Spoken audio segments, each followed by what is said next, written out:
This year's Jurickson Profar, maybe. I mean, Connor Joe was signed earlier today. 1 year. It's going to be a major league deal. Didn't know that at the time that I was recording that video, but Kevin Acey wrote that today. And then he mentioned that the Padres, they have explored Alex Verdugo, but didn't know if the Padres would be able to afford him. And the answer to that is no, it seems like. They go sign Jason Heyward free agent deal. I assume that's going to be a major league deal as well, probably 1 year. And he is expected to share time in left field with Connor Joe. That is according to Dennis Lin, who was able to break this news this earlier today, moments ago, actually, earlier tonight. I was about to go to bed and then I saw that and was like, oh, thanks, Dennis.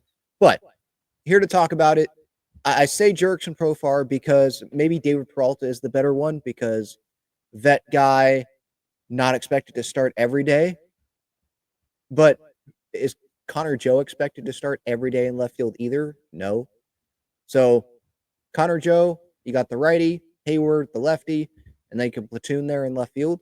I like having a vet like Heyward in this outfield. I think Jackson Merrill is as mature as you can be at the age that he is at. And after playing 1 year in the big leagues, it seems like he is more mature than some probably major league vets. And he has the right head on his shoulders, if that, if you will, if that makes sense.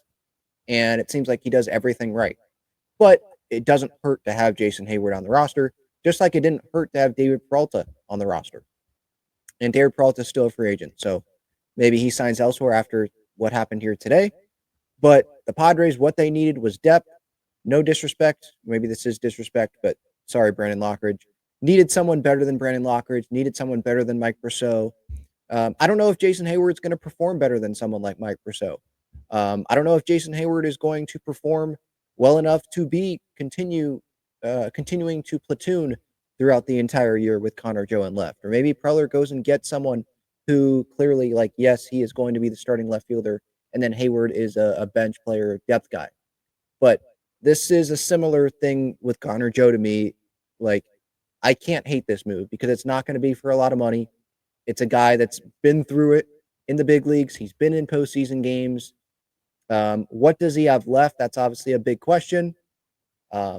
He's, recently hasn't been the best offensive player. Last year, 10 homers, a 211 average. OPS was 700. On base percentage was below 300. That is crazy to me. Looking at his baseball reference page, that he was only an all-star one time, but 5 Gold Gloves. So look, that was 2017 was his last Gold Glove with the Cubs. So that was a while ago. But remember in the World Series when it was Game 7 and there was the rain delay, Cubs or Indians at the time, and they went into, I think, the road gym there at Progressive Field, and Heyward was the guy to make that speech to the team. So, like, having that type of veteran presence, now that was when Heyward was playing every day, and I get it, it was different. But to have that guy in the clubhouse, again, I don't think that's the worst thing. I kind of compare it to Nelson Cruz. Obviously, we hope that Heyward is better than Nelson Cruz was, but Nelson Cruz, that wasn't the deal that really hurt the Padres. It was like, what, $1 million? What hurt the Padres was Matt Carpenter giving him 2 years and what, $13 million, something like that. That's what hurt. Obviously Hosmer, but I'm talking someone more comparable, shorter term veteran that you were hoping could, give you something for a contender.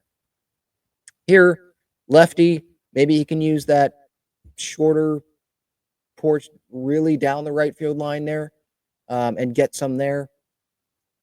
But yeah, this isn't something that is going to get me super pumped up, but it gets me a little bit excited. Maybe I shouldn't be excited at all because just look at the numbers for Heyward. And, last year doesn't seem like it was very pretty. He spent some time with the Dodgers, then spent some time with the Houston Astros. The batting average, not great, but batting average isn't everything. But it's not like the OPS was great either. OPS plus below league average. So he's not blowing you away anymore. He's 34. So this next year will be his age 35 season. But what is left in the tank? That's a question. I assume that he is motivated coming off this past year, and I assume it's not going to be for a lot of money here in a 1-year deal. He's going to be motivated, maybe sort of like Jurickson Profar this past year, to prove that he still belongs on a contending team, and not just on a contending team, but can play a significant role on a contending team. The Dodgers gave up on him, and now he gets to play for the Padres. What is he going to do about it? Is he going to use that as fuel? Has he used that as fuel already this offseason? Who knows? Astros, they got bounced early. He was on that team. What's going to happen now? That's a question that I have, obviously. So, similarly to Connor Joe, I was not expecting Connor Joe, Jason Heyward news today. I was not expecting those two guys to be the platoon left field situation, but it seems like as of now, that's what it would be. Similarly to Connor Joe, as I try to finish my point here that I was going to make, I don't know how you can be mad at this move. You can still be mad at like ownership. Maybe you're not happy that they didn't bring back Jurickson Profar. But again, that comes down to the money, and the Padres don't have financial flexibility. They don't have a lot of money to spend. So they weren't going to bring back Jurickson Profar because Profar deserved the money that he got from the Braves. Congratulations to him, but he just wasn't going to come back. Maybe you're mad that they didn't bring back Higgy, and that's understandable. 1 game away from beating the Dodgers and going on to the NLCS, and I think that they would have had a really good chance of beating the Mets and going on to the World Series, and who knows what would have happened. So maybe you're disappointed, and I am too. I'm still disappointed that coming off of last year, what do the Padres have? They have cross your fingers moves, 1-year cheap deals with guys that are not coming off great seasons. And there's a reason why they were available for the Padres to get on a 1-year deal. That's who we're getting with right now. We're bringing in Martin Maldonado on a minor league deal, bringing back Elias Diaz and not bringing back Higgy. We don't have a 4-5 starter right now. I mean, you can say who it is, but they need more there. There's talks about trading one of your best starting pitchers, trading your leadoff hitter. Yeah, it's still disappointing. But what we got to hope is David Peralta, that guy this year is Jason Heyward or Connor Joe. And Jurickson Profar, the 1-year, remember, it was a 1-year deal. The Rockies didn't want him anymore. And the Padres signed him on a 1-year deal after a brief stint back with the Padres to end 2023.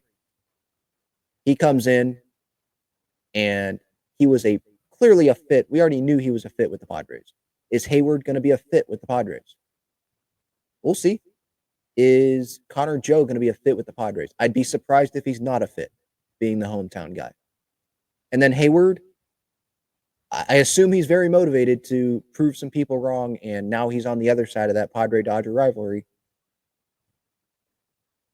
Hopefully he can bring that like Profar FU mentality with the Padres here.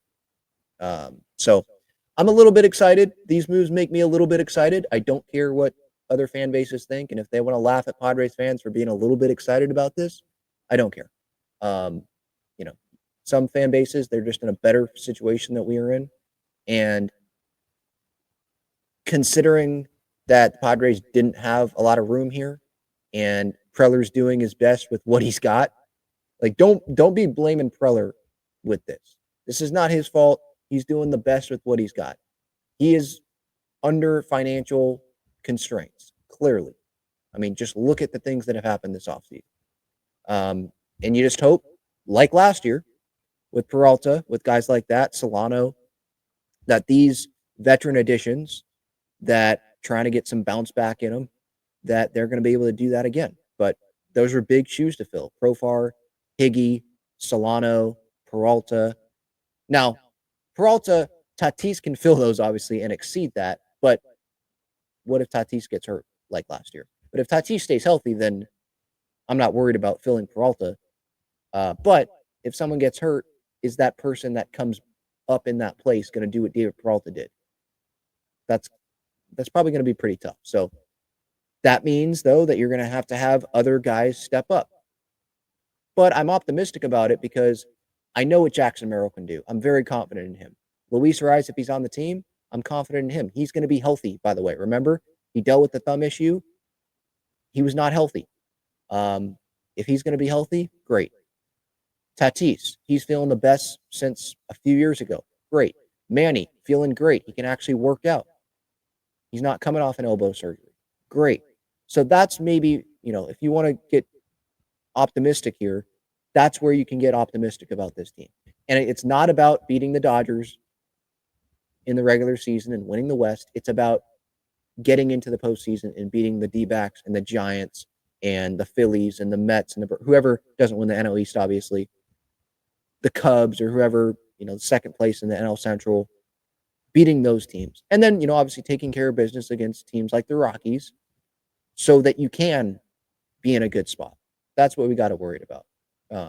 So that's what we have to worry about. Excuse me. So Heyward, you go look at his baseball savant, not great. He does have a cannon, which would help in left field. Offensive numbers aren't super impressive. What I see, it's from his hits spray chart from this past year. It's a lot of pulling the ball. So hopefully he can use that right field to his advantage. Down the line, in the gap. I think it's a good veteran presence to have. And he's not the Atlanta Braves, Jason Heyward. He's not the Cubs, Jason Heyward. But the Padres, they must think that he has something left. And I have faith in A.J. Preller right now.